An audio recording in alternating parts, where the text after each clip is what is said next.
Hello computers, आप लोगों का स्वागत है हमारे चैनल बी हैप्पी क्रैकर्स पर। कल मैंने अपना पहला वीडियो अपलोड किया था। आज हम मैथ के कुछ इम्पॉर्टेंट बेसिक फंडामेंटल को समझेंगे जो आप लोगों के लिए आने वाले सभी कंपटीशन जैसे bank, railway, UP triple SC PET, SSC CHSL, CGL, ATC और इस तरह के आने वाले सभी वनडे एग्जाम में काफ़ी हेल्प करेगा। सो गाइस, वीडियो पसंद आए तो लाइक, शेयर एंड सब्सक्राइब कीजिए। So let's start. Natural number या प्राकृतिक संख्या शून्य को छोड़कर गिनती की सभी संख्याओं 1, 2, 3 एंड सो ऑन इन्फिनिटी को प्राकृतिक संख्या कहते हैं। देखिए, नेचुरल नंबर में हम जीरो को हटा के जितनी भी संख्याएं बचती हैं उसे हम नेचुरल नंबर कहते हैं। यदि कोई पूछे सबसे छोटी प्राकृतिक संख्या है तो आप 1 बताएंगे, क्योंकि स्टार्टिंग 1 से होती है। कोई भी प्राकृतिक संख्या सबसे बड़ी प्राकृतिक संख्या नहीं होती, क्योंकि अगली आने वाली संख्या उससे भी बड़ी होती है। देखिए, यदि कोई बोले कि 2 सबसे बड़ी प्राकृतिक संख्या है तो ये गलत है, क्योंकि 2 के आगे आने वाली बड़ी संख्या 3 है और 3 के आगे आने वाली बड़ी संख्या 4 है। इस प्रकार से ऐसे ही बढ़ते जाएंगे तो वो सबसे बड़ी संख्या होती जाएगी। इसलिए इसकी कोई परिमित वैल्यू नहीं है कि यही सबसे बड़ी प्राकृतिक संख्या है। ठीक। नेचुरल नंबर या प्राकृतिक संख्या को हम कैपिटल N से डिनोट या व्यक्त करते हैं।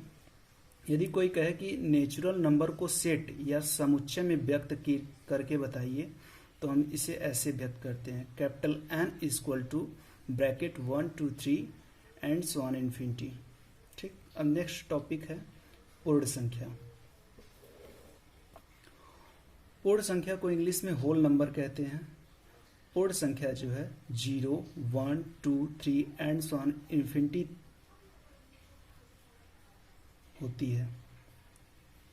0 सबसे छोटी पूर्ण संख्या है, क्योंकि पूर्ण संख्या जो है पूर्ण संख्या का स्टार्टिंग जो है 0 से स्टार्ट होता है, इसलिए सबसे छोटी पूर्ण संख्या 0 है।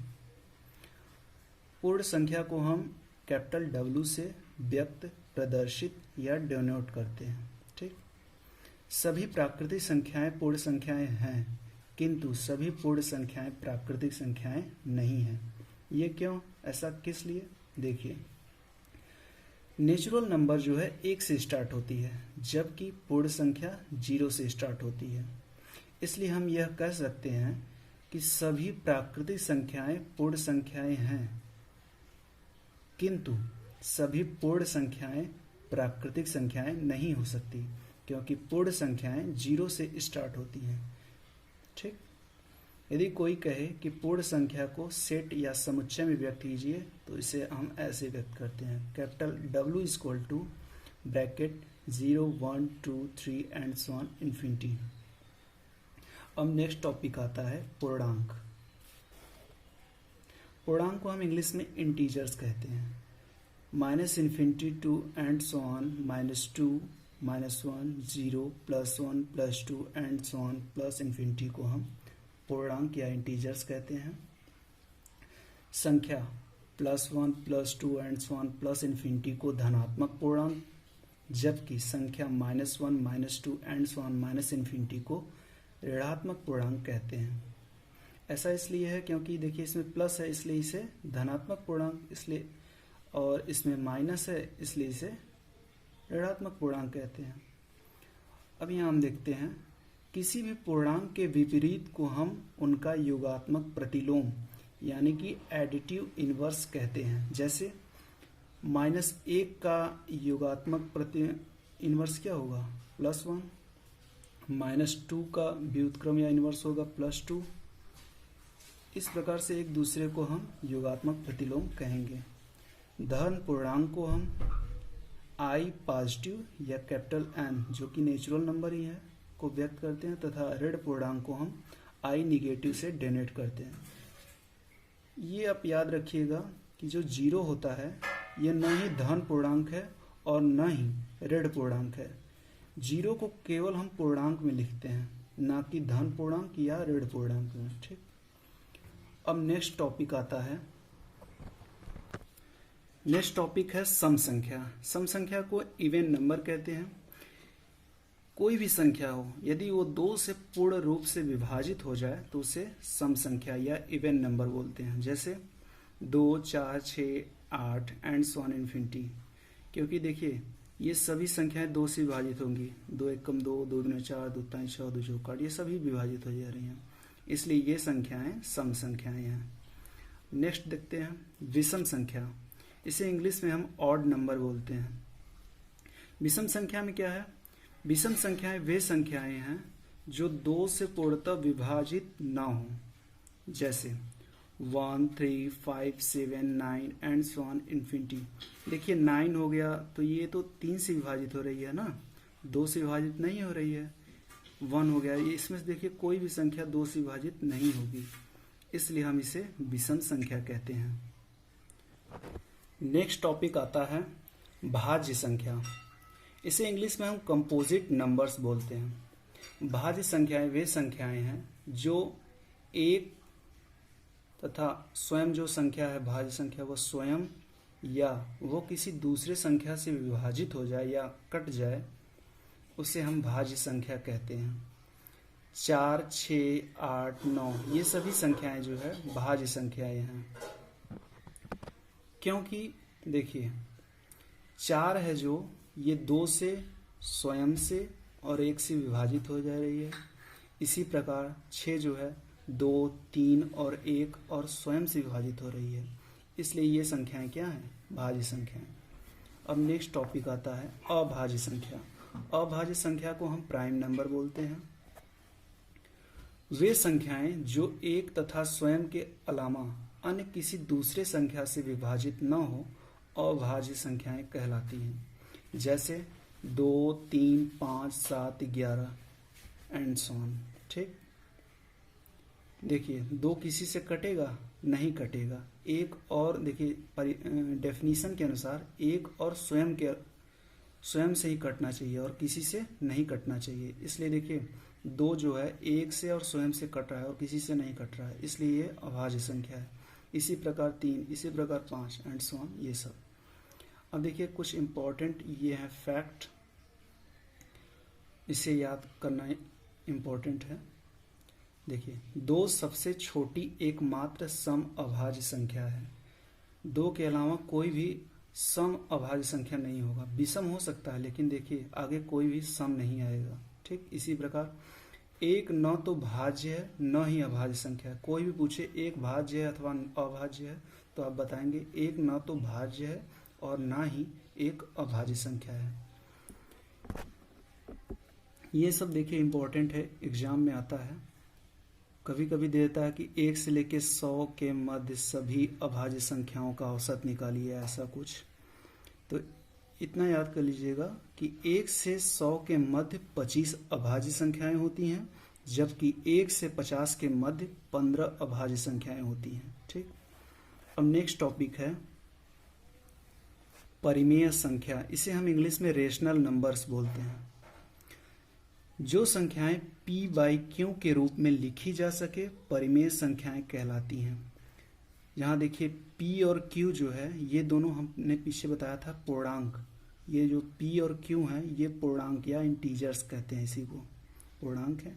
और देखिए परिमेय संख्या में जो है q 0 के बराबर नहीं होना चाहिए, नहीं तो वो परिमेय संख्या नहीं होगी। अब इसका एग्जाम्पल देखते हैं। 5, 1, 0, -2, -4, 0.5। इसको देखिए 0.5 को हम चेंज करेंगे रेशनल नंबर में तो 5/10 हो जाएगा, यानी कि 1/2 हो जाएगा, इसलिए ये परिमेय संख्या है।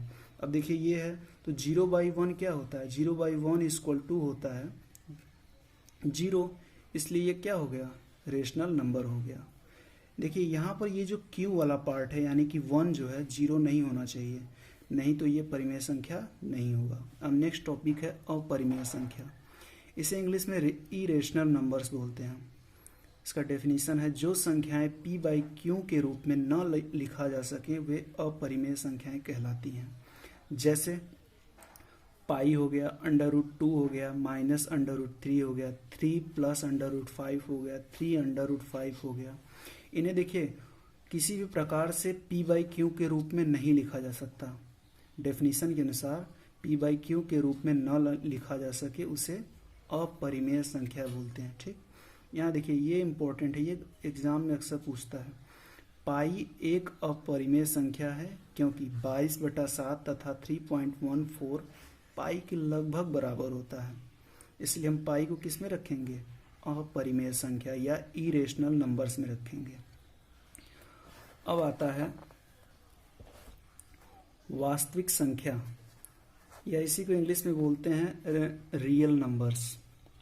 देखिए ये जो परिमेय संख्या है और अपरिमेय संख्या, इन दोनों को हम सम्मिलित रूप से यदि हम मिला दें तो इसे हम रियल नंबर या वास्तविक संख्या बोलते हैं। इसका एग्जाम्पल है पाई, 0, 1, 1/0, 0/1, -1, √3, ये सब क्या कहलाएंगे? परिमेय संख्या या रियल नंबर्स ही कहलाएंगे। अब हमारा नेक्स्ट टॉपिक है अभाज्य गुणनखंड। इसे हम इंग्लिश में प्राइम फैक्टर बोलते हैं। यदि किसी संख्या के सभी गुणनखंड अभाज्य संख्या हो तो वे अभाज्य गुणनखंड कहलाते हैं। अभाज्य संख्या क्या होता है हमने आपको पहले ही डेफिनेशन में बताया है। ठीक, यदि किसी संख्या के सभी गुणनखंड यानी फैक्टर जो है अभाज्य संख्या होंगे तो वे अभाज्य गुणनखंड कहलाते हैं। ठीक, अब नेक्स्ट टॉपिक है स्व अभाज्य संख्याएं। इसे इंग्लिश में बोलते हैं को प्राइम नंबर्स। देखिए दो संख्याएं यदि ए बी हैं तो वे स्व अभाज्य संख्याएं तभी कहलाएंगी जब उनका मॉस यानी कि एचसीएफ जो है एक होगा।